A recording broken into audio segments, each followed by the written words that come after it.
Meron na tayong tool na nagawa. Ito ay yung tawag na Harmonized Infrastructure Tool. Ito ay na-harmonize, meaning the DPWH, DOST, itong PAISE, ASEP, ito yung mga engineering professional groups. Nagkaisa sila para magkaroon na ng isang tool. Masusing pagsusuri sa mga gusaling pag-aari ng mga lokal na pamahalaan.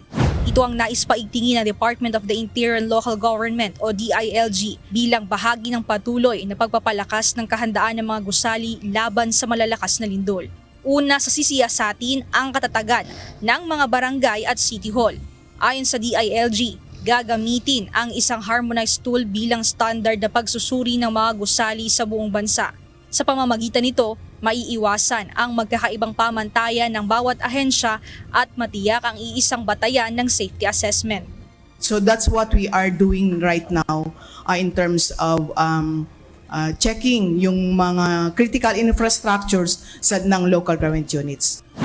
Sa gitna ng patuloy ng pagtaas ng risk ng mas malalakas na lindol sa bansa, muling binigyang diin ng mga eksperto ang kahalagahan ng regular na structural assessment ng mga gusali magmula sa mga tahanan hanggang sa mga pampublikong establishmento.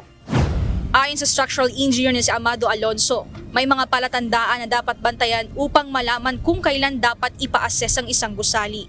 Kabilang na dito ang mga nakikitang bitak sa pader at iba pang bahagi ng istruktura. Paano yun? Nakakita kami ng cracks. Ano na ba? Kailangan na ba namin magpanik? Hindi pa kailangan magpanik kasi may tinatawag tayo na allowable na cracks kung gaano kalaki. May mga 3 mm.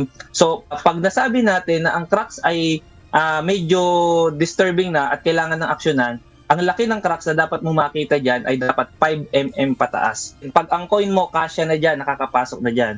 So, yun yung pinakamahalaga na makita mo na, ay, malaki na to, malaki na yung cracks na to. At may pattern din yan. May pattern din ang cracks. Pag ang cracks natin ay mostly pag pa-diagonal siya, medyo meron siyang ibig sabihin. Lalo-lalo na ang makakaalam niyan, yung nagtayo, yung nag-build niyan. Kasi alam niya kung saan ang weak point. Kasama rin sa mga dapat bantayan ang paglitaw ng deformation o pagkakaiba ng hugis ng gusali. Gayon din ang ilan pang naobserbahang pagbabago kapag may nangyaring aksidente. Iminumungkahi rin ni Engineer Amado ang pagkonsidera ng pagkakaroon ng government support programs gaya ng libreng structural assessments at design assistance para sa mga homeowners, lalo na sa mga walang kakayahang kumuha ng professional engineering services. Kasi mahirap magbigay ng message sa mga taong nagdi-DIY dahil wala nga silang kakayanan.